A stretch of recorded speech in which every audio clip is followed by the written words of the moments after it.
Now on 18 Eyewitness News. With charges filed, new details are coming out on the Clay Waller investigation. Also, the Doe Run Company agrees to clean their Sweetwater mine and mill operation. And Southeast Missouri Republicans give their support to Mitt Romney. All of these stories, and will we see some summer temperatures this week? Coverage you can count on. This is 18 Eyewitness News. Hello, everybody. Thanks for joining us. I'm Fred Dawkins, and here are the top stories we're working on this hour for you. New details are emerging now that Clay Waller has been formally charged with first-degree murder and tampering with evidence in connection with the disappearance of his estranged wife, Jackie, who's been missing since June 1st of last year. Clay Waller was the last person known to have seen Jackie. According to court documents, police interviewed Waller 3 times and searched his house twice. On June 6th, investigators found blood splatter on the walls of a hallway where it appeared that someone had tried to clean them. The DNA profile of the blood was the same as Jackie's. On June the 8th, investigators searched a crawl space and found a large amount of green carpet cut into several pieces. Areas of that carpet had apparent blood stains, and blood pooling was evident on the carpet. The blood did match Jackie's DNA. Now, speaking on behalf of his family, Jackie's father, Stan Rawson, said, "The case is now in the hands of the prosecuting attorney, and we are confident that we will now finally get justice for our girl." Waller is expected to return to Cape Girardeau County to face the charges in 45 to 60 days. He's currently being held in a Louisiana prison on a federal charge. Now let's check in with Dustin Kopp. He's going to take a look at our first forecast on 18 Eyewitness News. Right now, temperatures are in the upper 60s to lower 70s, 68 right now in Cape Girardeau and St. Genevieve. A little bit warmer in Potosi at 71, 72 in Ellington, and 73 right now in Van Buren. Temperatures are going to continue to be on the mild side this evening, 71 by 7 p.m., cloudy skies, partly cloudy at 66 by 9, and partly cloudy and 62 by midnight. As we head to the bus stop in the morning, we'll see a temperature around 57 degrees with a light south wind, but we're going to also see some clouds. What's in store for your day on Wednesday and the rest of the week? I'll give you all those details coming up later in weather. Southeast Missouri Republicans appear to be coming together to support former Massachusetts Governor Mitt Romney as their party's presidential nominee. St. Francis County Republican Chairman Gary Matheny says Romney's State of the Delegates won at this past weekend's 8th Congressional District Convention in Poplar Bluff. At the first ballot, Rick Santorum's slate lost, and neither of the other 2 slates had a majority. So we had a second ballot. At the conclusion of the second ballot, it was announced that the unity slate, which is Mitt Romney's slate, won the delegates from Poplar Bluff. These delegates will move on to the state convention on June the 2nd. However, Matheny says there are still concerns that could work against party unity. There's a fair amount of people that believe that Mitt Romney represents a mainstream candidacy or establishment Republican candidacy, and that his nomination will not really bring along with it the impetus to change that so many of the grassroots Republicans are advocating. Matheny says those Republicans want to see a more limited approach to government. Environmental violations at Doe Run Sweetwater Mine and Mill in Reynolds County will be dealt with following a consent decree worked out with Missouri Attorney General Chris Koster. The decree outlines what Doe Run has to do to clean up and contain lead contamination at that site. Spokesperson for the Attorney General's office, Jack Reinhardt, says the biggest issue is a 450-acre waste pile. There's 2 different things they'll have to do on that. One is to limit wind erosion, so material is not blowing off site from the waste pile. And the other is that when they stop mining operations at the site, they'll have to take some steps to protect the area from erosion in the future by developing a vegetation on top of the waste pile in order to keep it from eroding away. Reinhardt says Doe Run also has to look at the impact that the mine has had on the surrounding land. There is a sewage lagoon that they have to upgrade. They're also going to have to clean up some existing soil contamination in the area, and they're going to be evaluating pollution levels in a nearby stream to see whether there was any impact to that stream. The decree also requires Doe Run to pay about $45,000 for court cost and oversight work at the mine and $35,000 for environmental education projects for kindergarten through 12 students. Madison County residents have a new way to stay on top of important information. Emergency Manager Director Rebecca Hunt says the county recently joined the Nixle system. Hunt says through the system, folks can receive text messages alerting them to important information. At this time, Madison County will only use it for tornado warnings. In the event that there is a fire department issue or a sheriff's department issue or law enforcement issue, they can also be used to warn you of those type of issues as well. There is no cost to the county for the Nixle system. To sign up, just go to nixle.com and follow the instructions. Now, Hunt says standard text rates will apply if you don't have an unlimited plan.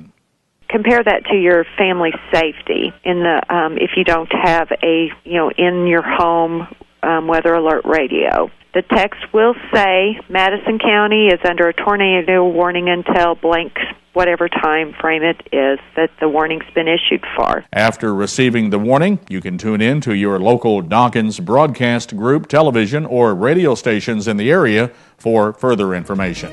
You're watching 18 Eyewitness News with Fred Dawkins, Dawn Arnold, Chief Weathercaster Dustin Kopp, and Jeremy Martin with sports. 18 Eyewitness News continues.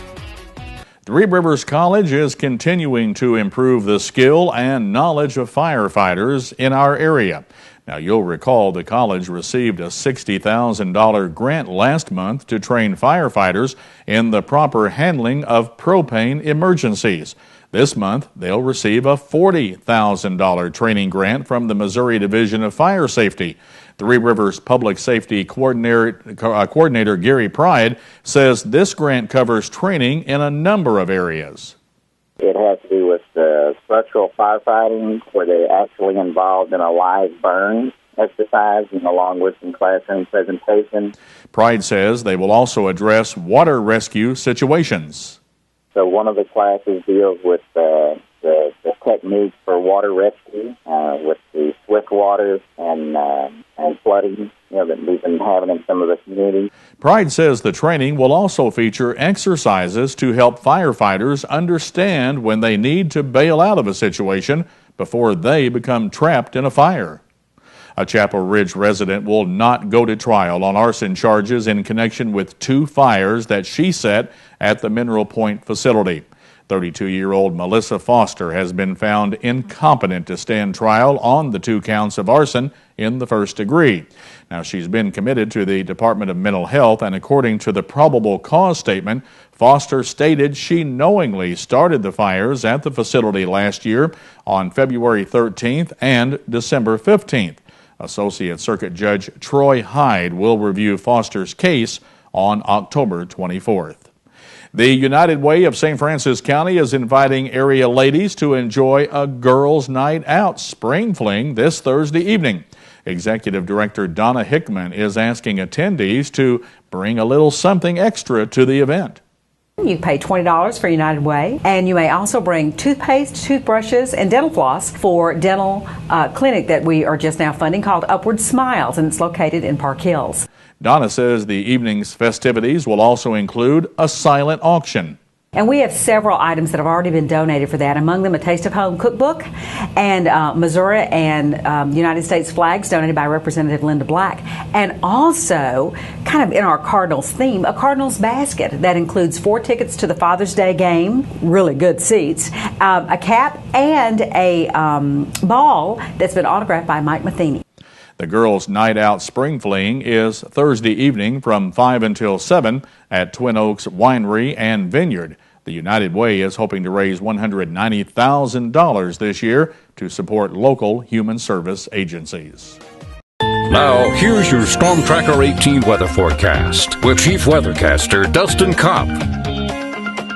And welcome back. We do see a chance of a shower to our south tonight. However, temperatures will be in the low to mid 80s Wednesday and Thursday. It's going to be nice temperature-wise, but showers and thunderstorms are possible for the end of the week into the weekend. Here in southeast Missouri, temperatures are in the upper 60s to lower 70s, as you can see in Cape Girardeau at 68 degrees, 68 right now in St. Genevieve. Piedmont, one of the warmer spots, is 73, as well as in Van Buren, and Potosi right now at 71. Here at the station, we have a current temperature of 72 under a mostly cloudy sky. Feels like 72 out there with current dew point at 49, 43% humidity, and a south-southwest wind at 9 miles per hour. Tomorrow, it's going to be, well, we're going to see semi-nice day, but we'll also see the chance of showers and thunderstorms moving into the forecast late tomorrow afternoon. Pretty much a clear day for the majority of the day, and then we'll start seeing those showers and thunderstorms moving through. So for tonight, we'll see a low around 53 in Farmington, 49 up in Festus, 51 in St. Genevieve, 53 down to our south in Poplar Bluff, and Piedmont will see a low around 54 degrees or so with a mostly to partly cloudy sky. And then tomorrow, we're going to see clouds off and on throughout the day, partly cloudy skies starting out, and then clouds increase with some showers and thunderstorms late tomorrow afternoon into tomorrow evening. High of 82, 83 in St. Genevieve through Fredericktown, 86 in Ironton and Van Buren, and 85 in Ellington. So for your forecast for the next several days here in southeast Missouri, we're going to see a chance of showers and thunderstorms at least through the beginning of the weekend, and then we're going to start clearing it out by Sunday. But for temperatures, 80 degrees on Thursday, 71 on Friday and Saturday, and then 61 on Sunday.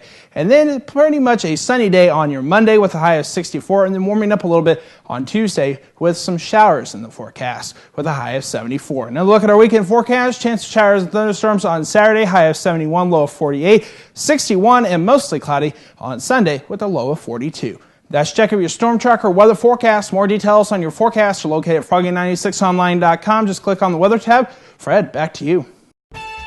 This is Sports Zone, only on 18 Eyewitness News with Jeremy Martin.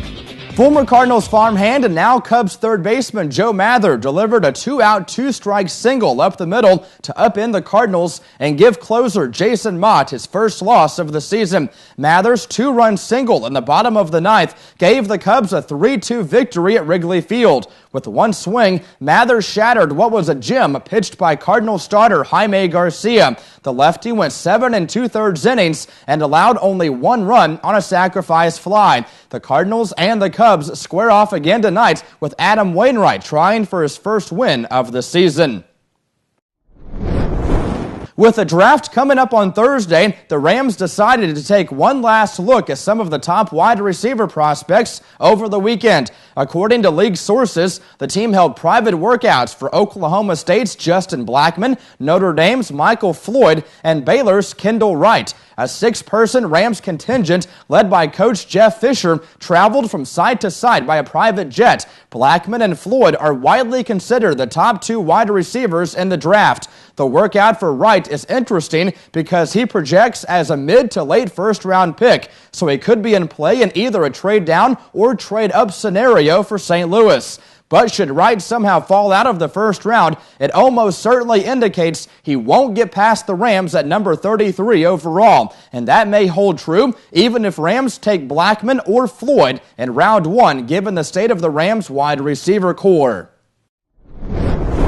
And recently, St. Louis Blues players sensed the importance of playoff hockey in St. Louis in different ways. But only one place on the ice has the buy-in been more galvanizing, and that's why the Blues are headed to the Western Conference semifinals after dispatching San Jose 4-1 in the first round. After losing Game 1, the Blues won 4 consecutive games, marking the 7th time in history the franchise has won 4 playoff games in a row in the same postseason. The Blues will play the Los Angeles Kings in the second round of the playoffs. The number 8 seeded Kings are playing terrific hockey lately, upending number 1 seeded Vancouver, which won the NHL's President's Trophy for the most points in the league during the regular season. But after knocking off San Jose in 5 games, the Blues also feel like they're on top of their game. Do you see news happening in your neighborhood? Email us at news@kdkz.tv. Certainly another beautiful day across the heartland here. Temperatures into the 70-degree range, I think, today. And now we're looking at maybe some thunderstorms. Is it going to dampen the weekend or what? There is a chance that we're going to see a little bit of a wet weekend tonight. We're going to see a chance of some showers down to our south. There's just a slight chance of showers, which we've seen all day long. We've had that slight chance, but we've seen pretty much mostly sunny skies today. Tomorrow, the increase of showers and thunderstorms late tomorrow afternoon into tomorrow evening, and then Thursday and Friday there's a chance. Saturday there's another chance, but Sunday it looks like it's going to be cloudy. Yesterday we were forecasting about a 70-degree temperature. Now on Sunday it looks like about 61. I know there's a lot of events coming up this weekend over at St. Joe State Park. They've got a walk and ride going on, a 4-H event down in Marquand, and several other events. The Downtown Farmington Association is having their big spring sale, so we need some good weather this weekend. We do. I'm trying. Don't kill me if it doesn't happen, but I'm trying for you guys. So Talk to the man upstairs, the good Lord, okay? Thank you for watching tonight, folks. We'll see you later on with more, and then tomorrow morning at 6 a.m. for our early morning edition of 18 Eyewitness News. Have yourself a blessed evening, everyone. God bless you. Have a good night, everybody. Newswatch is next.